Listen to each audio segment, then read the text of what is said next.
যখন তৎকালীন স্বঘোষিত যুবরাজ পকেটে হাত দিয়ে দাঁড়িয়ে দাঁড়িয়ে 40 মিনিট বলে যায়, কেউ কোনো প্রশ্ন করে না, আমি ফার্স্ট প্রশ্ন করি। উনি ঠিক তার 2 মিনিট আগে যে লাইনটা বলেছেন সেই লাইনে, যে আমি কথা দিলে কথা রাখি। আমার প্রশ্ন ছিল, যে অভিষেক বন্দ্যোপাধ্যায় আপনারা তো কথা দিয়েছিলেন ডবল চাকরি, কথা রেখেছেন? এই যে ধরো, যখন তুমি অভিষেক বন্দ্যোপাধ্যায় বা মমতা বন্দ্যোপাধ্যায়কে প্রশ্ন করেছো, তৃণমূলের নেতা মন্ত্রীরা যেভাবে চাকরি চুরি করেছে তার দায় নিয়ে মমতা বন্দ্যোপাধ্যায় কি গ্রেফতার হবেন? ওই মুহূর্তে তোমার উপর আক্রমণের কোনো সম্ভাবনা ছিল না তখন? হয়েছে। একজন সাংবাদিককে এভাবেই গ্রেফতার করা হচ্ছে সন্দেশখালীর মায়েদের কথা বলার জন্য। একজন শিক্ষার কথা যখন আসলো, যে গোটা দেশে একটা সমস্যা দেখা যাচ্ছে, নিট এক্সাম নিয়ে একটা বাচ্চাদের মধ্যে বা জেনজির মধ্যে তীব্র আক্রোশ দেখা যাচ্ছে, যে বারবার পরীক্ষা দিতে হচ্ছে এবং বিভিন্ন প্রশ্নপত্র লিক হচ্ছে। সঠিক প্রশ্ন।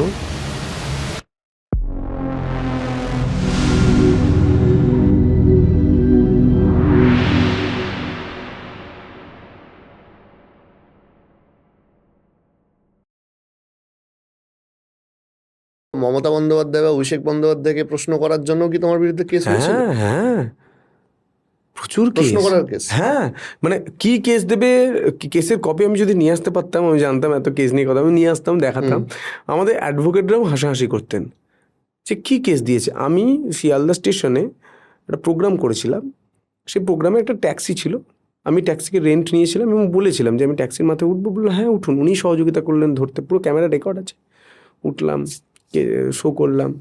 শো করার 2 সপ্তাহ পর যখন পুরো ভিডিওটা ভাইরাল, তখন আমার নামে একটা কেস এলো যে আমি নাকি ট্যাক্সি ড্রাইভারের কাছে চাবি ছিনিয়ে নিয়েছি, দিয়ে ট্যাক্সিটা অন্য জায়গায় ছিল, ট্যাক্সিটা জোর করে শিয়ালদা স্টেশনে নিয়ে এসেছি, এসে ট্যাক্সির উপর দাঁড়িয়ে এসব করেছি, তারপর ট্যাক্সিটা ভাঙচুর করেছি।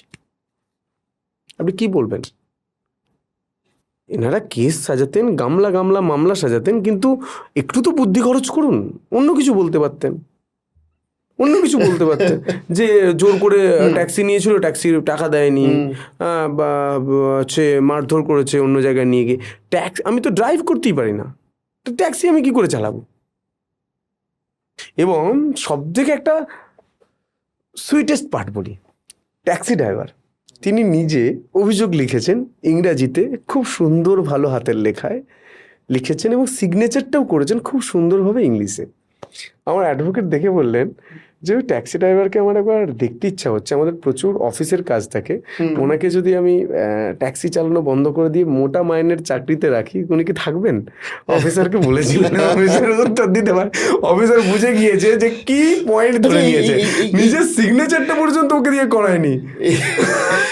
এই কেসগুলো যখন কোর্টে উঠতো, জাজেদের রিঅ্যাকশন কি হতো? আর কি, আমি তো কোনোদিন, আমি শুধু সন্দেশখালী মামলা একবার কোর্টে অ্যাপিয়ার করেছি, আর শিয়ালদার 1-2 বার গেছি, কিন্তু আমাকে কোর্টরুম পর্যন্ত যেতে হয়নি, আর খুব ব্যস্ততার মধ্যে আমাদের কাজ করতে হতো।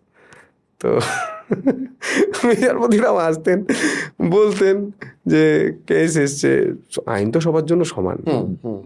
কোর্টে আপনি যখন কোর্টে যাচ্ছেন, মামলা ভুলভাল পলিটিক্যাল প্রেশারে তখন সাজিয়েছে, কোর্ট যখন যাচ্ছেন ওনাদেরও তো একটা কোনো জায়গায় বাউন্ড সংবিধান, আইন, ওখানে কোনো ম্যানিপুলেশন চলবে না। আমাদের একমাত্র জায়গা ছিল 2011 থেকে 2026 পর্যন্ত যে জায়গায় গিয়ে মানুষ জাস্টিস পেত, সেটা হচ্ছে কোর্ট। কোর্ট ছিল বলে আজ এসএসসির এত বড় স্ক্যাম সামনে এসেছে। অ্যাবসলিউটলি। কোর্ট ছিল বলে আজ আমরা চোর কারা এটা চিনতে পেরেছি, বুঝতে পেরেছি। কেউ কোনোদিন স্বপ্নেও ভেবেছিল যে শিক্ষামন্ত্রী অ্যারেস্ট হবে? কোনো দিন ভেবেছিল? কি ন্যারেটিভ ছিল? আরে ওরা পাস করতে পারেনি তাই চাকরি পায়নি। 2021 ইলেকশন মিটে যাওয়ার পর আমি ওই গান্ধী মূর্তিতে গিয়ে বসে জিজ্ঞাসা করেছিলাম প্রথম, যে আপনারা বসে আছেন কেন? বলছে আমরা চাকরি পাইনি। আমি কেন পাননি? প্রশ্ন করলে সওয়াল করনে সে সব মিল যাতা হ্যায়। প্রশ্ন করলাম কেন পাননি, ওনার পেপার দেখালেন। আমার এখনও মনে আছে, ওখানে পলাশদা, কাবেরীদি, হ্যাঁ, তারা পেপার দেখিয়ে বললেন যে দেখো আমরা কিন্তু পাস করেছি, আমাদের র্যাঙ্ক জাম্প হয়েছে, আমরা এই র্যাঙ্ক পেয়েছিলাম সাদা খাতায় যারা দিয়েছে তাদেরকে দেখুন নিচ থেকে তুলে নিয়ে গেছে। আমি বিগ স্ক্যাম। আমি তখন এসে আলোচনা করলাম, রিপোর্টিং করলাম, তারপর আস্তে আস্তে সবাই করলো। প্রথম তো বলা হতো তুই কি পাগল আছিস, এই ঘটনা নিয়ে করছিস, কেউ দেখবে না, মানুষ সবাই জানে যে ওরা রেজাল্ট করতে পারেনি তাই চাকরি পায়নি, বসে আছে, তুই খবর করছিস। অনেক সাংবাদিকও বলেছেন, বরিষ্ঠ সাংবাদিক বলেছেন, এখনও তিনি সাংবাদিকতা করেন, আমার সেই দিনের কথা মনে আছে, তিনি এডুকেশন বিটও করেন। তাই আমি বলছি দেখি করি, করার পরে বিগ স্ক্যাম সামনে এসছে। এডুকেশন স্ক্যামটা কেউ কোনোদিন নজর দেয়নি। কোর স্ক্যাম, বালি, এই আবাসের বাড়ি নেই, এই নেই, ওই, এই স্ক্যামগুলোতে সবার, এই দুর্নীতিগুলোতে সবার নজর ছিল, কিন্তু এডুকেশন স্ক্যামটি ইজ এ বিগ জায়ান্ট। এটা নিয়ে কেউ না, নজর আমরা তো দেয়নি। ভাবতেই পারিনি যে এটা হতে পারে, বা এই মেন্টালিটিটা মানুষের মাথায় আসতে খুব পারে। অন্যায়। আমি তো উদাহরণ দিয়ে বললাম, এর থেকে খুব খারাপ অন্যায়। কিছু হয় না, এটা একটা কিচ্ছু হয় না। রাজ্যের ভবিষ্যৎকে নিয়ে চিনিমিনি খেলা। হ্যাঁ, এবং কতগুলো জেনারেশন নষ্ট। আপনি একটা ভুল পাঠাচ্ছেন, সে কাকে পড়াচ্ছে, কি তৈরি মানে হচ্ছে, এটা অনেক বেশি যারা চাকরি হারিয়েছে সেটা তো ডেফিনেটলি তাদের পরিবার ক্ষতিগ্রস্ত, এবং আগামী প্রজন্মকে নষ্ট করে দিলেন। একদমই তাই, যে তাদের হাত দিয়ে, এই অযোগ্যদের হাত দিয়ে যে লক্ষ লক্ষ শিক্ষক মানে ছাত্রছাত্রীরা পড়াশোনা করলো, তাদের জন্য অনেক বেশি ক্ষতি। আমি আরেকটা প্রশ্ন জিজ্ঞেস করবো, আমি মানে অনেক গল্প হচ্ছে যেহেতু, সেটা হচ্ছে এই যে ধরো যখন তুমি অভিষেক বন্দ্যোপাধ্যায় বা মমতা বন্দ্যোপাধ্যায়কে প্রশ্ন করেছো, তারপরে শেষ হয়েছে, ওই মুহূর্তে তোমার উপর আক্রমণের কোনো সম্ভাবনা ছিল না হ্যাঁ, তখন? হয়েছে। যখন তৎকালীন স্বঘোষিত যুবরাজ পকেটে হাত দিয়ে দাঁড়িয়ে দাঁড়িয়ে 40 মিনিট বলে যায়, কেউ কোনো প্রশ্ন করে না। আমি ছিলাম আমার স্টুডিওতে, সেখান থেকে বেরিয়ে যখন বলছে, লাইভ কেটেছে, বললাম লেপেল খুলে, আমি বললাম বেরোই, আমি যাই, অফিস পারমিট করলো, বলে হ্যাঁ যাও। ওখান থেকে গাড়ি নিয়ে আমাদের গোদরেজ ওয়াটার সাইড থেকে, তখন ইডি অফিস খুব কাছেই, ঢুকে গেলাম। আমি ঢুকেও 10 মিনিট ওনার কথা শুনেছিলাম। আমার তখন আমি মানে স্টপওয়াচ অন করেছি যখন থেকে বলতে শুরু করেছি। 40 মিনিটের বেশি বলেছেন উনি, একটা সিঙ্গেল প্রশ্ন ছিল না। কেন ছিল না? আমি ফার্স্ট প্রশ্ন করি, উনি ঠিক তার 2 মিনিট আগে যে লাইনটা বলেছেন সেই লাইনে, যে আমি কথা দিলে কথা রাখি। আমার প্রশ্ন ছিল যে অভিষেক বন্দ্যোপাধ্যায়, আপনি বলছেন কথা দিলে আপনারা কথা রাখেন, আপনারা তো কথা দিয়েছিলেন ডবল চাকরির, কথা রেখেছেন? আমি প্রশ্ন করবো না? আমি যুব সমাজ থেকে আসি, আমারও তো স্বপ্ন ছিল যে আমিও মায়ের হাতে রান্না ভাত খাবো, আমিও একটা চাকরি করব সরকারি, আমিও পড়াশোনা করেছি, আমার রেজাল্ট ভালো, সেই জায়গায় যেতে পারিনি কেন? এনাদের জন্য। এনারা পরিবেশটা নষ্ট করেছিলেন। প্রচুর গ্রামের সাধারণ মানুষ স্বপ্ন দেখেন তার ছেলেটা একটা সরকারি স্কুল টিচার হোক, প্রথম স্বপ্ন গ্রামের স্কুল টিচার হোক। কারণ স্কুল টিচার, শিক্ষক হওয়া মানে শুধু টাকা রোজগার বা পারিবারিক সচ্ছলতার জন্য নয়, স্কুল শিক্ষক মানে একটা সম্মানের জায়গা, গুরুর জায়গা। সেই জায়গাটা এনারা নষ্ট করে দিয়েছেন। কোন কোন জায়গায় আঘাত মেরেছেন, সমাজটাকে নষ্ট করে দিয়েছেন। একজন শিক্ষক আগে যখন রাস্তা দিয়ে যেতেন, সাইকেলে হোক, বাইকে হোক, গাড়িতে হোক, রাস্তায় সমস্ত গাড়ি দাঁড়িয়ে যেত, নেমে প্রণাম করতেন। আমরাও করেছি, মাস্টারমশাই ভালো আছেন, নমস্কার, চিনতে পারছেন, আমি অমুক ব্যাচের, চিনতে পারছেন? তো এই সমাজটাকে নষ্ট কারা করেছে? ক্ষমা হওয়া উচিত নয়, ক্ষমা হওয়া উচিত নয়। আমি প্রশ্ন করেছি ঘুরিয়ে, হ্যাঁ হচ্ছে না চাকরি, হ্যাঁ আপনি করে চাকরি করছেন, আপনার মাথায় এটুকু বুদ্ধি নেই? আর সব থেকে বোকা আপনি। আমি যেখানে চাকরি করতাম সেটা কোনো সরকারি প্রতিষ্ঠান নয়, সরকার ফ্রিতে জমি দিয়ে ওই শিল্পটাকে নিয়ে আসেননি, আর ওটা শিল্পও নয়, একটা মানে ভারী শিল্পের কথা বলছি। হ্যাঁ, ভারী শিল্পে যত মানুষের কর্মসংস্থান হয় সেটা। তো আপনার কি ভূমিকা আছে? আপনাদের একটাই ভূমিকা আছে, বেশি চুরি করেছেন, দুর্নীতি করেছেন, তাই প্রশ্ন করার জন্য আমাদের মতো সাংবাদিক দাঁড়াতে হয়েছে। শিক্ষার কথা যখন আসলো, যদিও আমি অনেকটা বড় ক্ষেত্র জুড়ে প্রশ্ন করছি, গোটা দেশে একটা সমস্যা দেখা যাচ্ছে, যার আমি জানি না যে এই মুহূর্তে তুমি কতটা উত্তর দেওয়ার জায়গা আছো স্টিল, সেটা হচ্ছে যে নিট এক্সাম নিয়ে একটা বাচ্চাদের মধ্যে বা জেনজির মধ্যে তীব্র আক্রোশ দেখা গেছে, যে বারবার পরীক্ষা দিতে হচ্ছে এবং বিভিন্ন প্রশ্নপত্র লিক হচ্ছে। সেটাও তো কোথাও গিয়ে নেগেটিভ ফেলবে না? আমি এটাকে স্ক্যাম বলছি না, এটা কি ইরেগুলারিটিস বা কোথাও অ্যাডমিনিস্ট্রেশনের অভাব? সঠিক প্রশ্ন। একটা বিরাট বড় সিন্ডিকেট, যে সিন্ডিকেট চাইছে সরকার ভাবমূর্তি খারাপ হোক, সরকার একটু হলেও অস্বস্তিতে পড়ুক, প্রশ্নপত্র সরকার তো নিজে প্রশ্নপত্র ফাঁস করছে না, একটা সিস্টেম করছে। এই রাজ্যে যেমন করতো, শাসক দলের কিছু লোক প্রশ্নপত্র পেত, বিক্রি করে দিত টাকা দিয়ে, কিন্তু এইটার দেখুন লিক করে দিয়ে সর্বসমক্ষে নিয়ে আসা হচ্ছে। একটা পরীক্ষা করাতে গেলে যে খরচটা হয়, বিশেষ করে আমি এই যে গভর্নমেন্টের কথা বলছি, বিজেপি গভর্নমেন্ট, ভারত সরকার, তারা কিন্তু এটা নজর রাখে যে আমার যে লোক লাগছে, আমার যে খরচ লাগছে, সেটা যাতে আমি কমিয়ে, খরচ কমালেই তবে সঞ্চয় বাড়বে, হুম। সেটাতে আমি যাতে কাজ করতে পারি। তো যতবার পরীক্ষা হচ্ছে একটা খরচ রয়েছে এবং ভাবমূর্তি নষ্ট হচ্ছে। আমি জানি যে কি বড় একটা অপ্রস্তুত বা অস্বস্তিতে রয়েছে এটা নিয়ে, এটা আমরা নিজেরাও আলোচনা করেছি।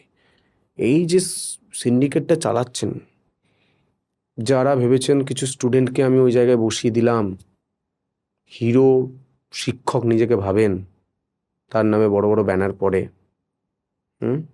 দিয়ে আমি এটা করে যাব, অস্বস্তি ফেলবো, সরকার ছেড়ে দেবে? ছাড়বে না। এবং এটা সত্যিই খারাপ হচ্ছে, এটা আরও নজর দেবে। কিন্তু আমি আবারও বলছি যে স্লিপার সেলের মতো কোনো যদি সিন্ডিকেট রাজ ঢুকে থাকে, আমার যেটুকু মনে হয়, আমার ব্যক্তিগতভাবে বলছি, আলোচনা করে যেটুকু আমরা যারা এডুকেশন নিয়ে আলোচনা করি লাগাতার, তো সেখানে যেটুকু বুঝতে পেরেছি, এটা একটা বিগ কনস্পিরেসি। এটা সলিউশন হবে, এবং যখন সলিউশন হবে, এমন বড় মাথা গ্রেফতার হবেন যিনি নিজেকে খুব হিরো ভাবেন। মানে আমাদের যেটুকু মনে হয়েছে, করছে, ইচ্ছা করে করছে। শুরুতে একটা জনরস ছিল হুম। এবং পশ্চিমবঙ্গে একটা বিখ্যাত হয়ে গেছিল যে ডিম থেরাপি, মানুষকে ডিম ছুঁড়ে ছুঁড়ে মারা হচ্ছিল, মানে মানুষ বলতে যাদের উপর আক্রোশ ছিল, তৃণমূল নেতাদের ওপর। সেখান থেকে কোথাও গিয়ে দেখা যাচ্ছে যে এখনো সেটা থামছে না, একটা অতিরিক্ততা হয়ে এসছে বিষয়টা, যে যখন যাকে পাচ্ছে ডিম ছুঁড়ে মারছে। সো আজকের ডেটে এই বিষয়টা নিয়ে এই আক্রোশটা কি কোথাও থামার সময় এসে গেছে বলে বিধায়ক সন্তু পান মনে করেন? এবং বা আজকের ডেটেও যদি এটা কন্টিনিউয়েশন হয়, তাহলে আমরা পজিটিভ কাজ কখন করব? আমি একটা কথা বলি, এই যে কালচার, এই কালচারকে আমরা কোনোভাবেই সমর্থন করি না। রাজ্য সভাপতি সমর্থন করেন না, আমাদের সরকার সমর্থন করে না, আমি ব্যক্তিগতভাবে সমর্থন করি না। আইনের শাসন মানে পুলিশ ব্যবস্থা নেবে, অভিযোগ হবে, পুলিশ যাবে। কিন্তু আপনি দাদা ত্রিলোচন মাহাতোর কথা শুনেছেন? আমি বলছি আক্রোশ তো আমি definitely ছিল। বেলেঘাটার ঘটনা শুনেছেন? 21-এর পোস্টফুল ভায়োলেন্স আর 26-এর ডিম থেরাপি। আমি কিন্তু একবারও বলছি না যে আমি এটাকে সমর্থন করছি, সমর্থন করছি না, কিন্তু তারপরে বলছি 26-এর ডিম থেরাপি পার্থক্য কোনটায়? 26-এ দেখতে পাচ্ছেন আইনের শাসন মেনে পুলিশ গ্রেপ্তার করছে, মানুষ ডিম ছুড়ছে, আক্রোশ দিচ্ছে। ওটা ডিম না হয়ে যদি বম হতো, কি সিচুয়েশন হতো? মানুষ যে আক্রোশে ছিল, আপনি তো মানুষকে সবাইকে অ্যারেস্ট করে ঢুকিয়ে দিতে পারবেন না জেলে। আক্রোশ তো ছিল। ত্রিলোচন মাহাতোকে বিজেপি করার জন্য ঝুলিয়ে দিয়েছিল, মানুষ প্রশ্ন করতো বলে বাড়িতে এসে হুমকি দিত। কত মহিলাকে সন্দেশখালী স্টাইলে অত্যাচার করেছে। আমি তো বিভিন্ন ঘটনায় দেখছি মহিলারা বেশি করে ডিম দিচ্ছে। সব্যসাচী যাকে অ্যারেস্ট করা হয়েছিল, সব্যসাচী বাবু বলতেই হয়, তো ওনাকে অ্যারেস্ট করা হয়েছিল, কারা ডিম মেরেছে আমি ছবিতে দেখলাম, তো সব মহিলারা। এবং কি বলছে বক্তব্যে? যে উনি অত্যাচার করেছেন।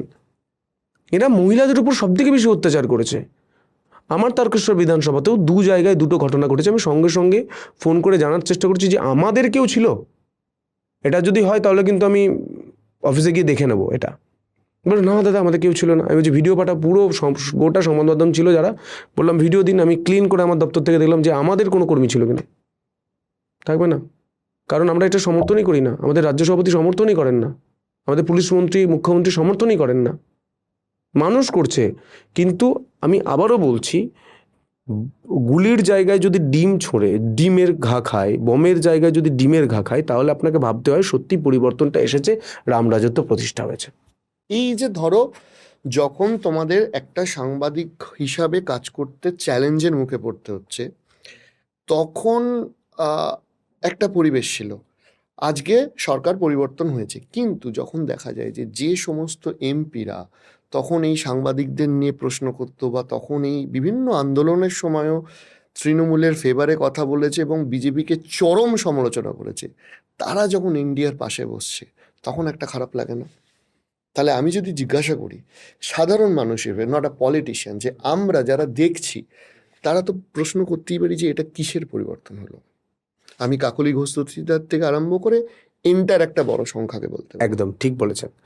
আমি একটা কথা বলি, পরিবেশ পরিস্থিতি ভালো হয়েছে, স্বাভাবিক হয়েছে, এটা প্রমাণ করে দেয় ওনারা যেটা বারবার বলছেন, ওনাদের কথা অনুযায়ী বলছি, যে ওনারা দলে প্রতিবাদ করতে পারেননি, বলতে পারেননি অন্যায় হচ্ছে, বারবার বলেছেন, শোনা হয়নি। কিন্তু আপনি ভাবুন, রামরাজত্ব এটাকেই বলে যে বিরোধী রাজনৈতিক দলেরাও তারা স্বাধীনতার সঙ্গে কথাটা বলতে পারছে, তাদের মত রাখতে পারছে। এটা কোনো পলিটিক্যাল গেম নয় যে আমরা সরকার এসেছি, চাপ দিচ্ছি, চলে আসো। ওনারা নিজে থেকে আসতে চাইছেন, নিজেদের মতো করে পার্টি করেছেন, আমি যেটুকু জানি নিজেদের মতো করে পার্টি করেছেন। নিজেদের মনে হয়েছে যে সত্যি বিজেপি দেশের জন্য কাজ করছে, রাজ্যের জন্য কাজ করছে, আমরা আসি। আমরা তো বিজেপিতে জয়েন করাইনি।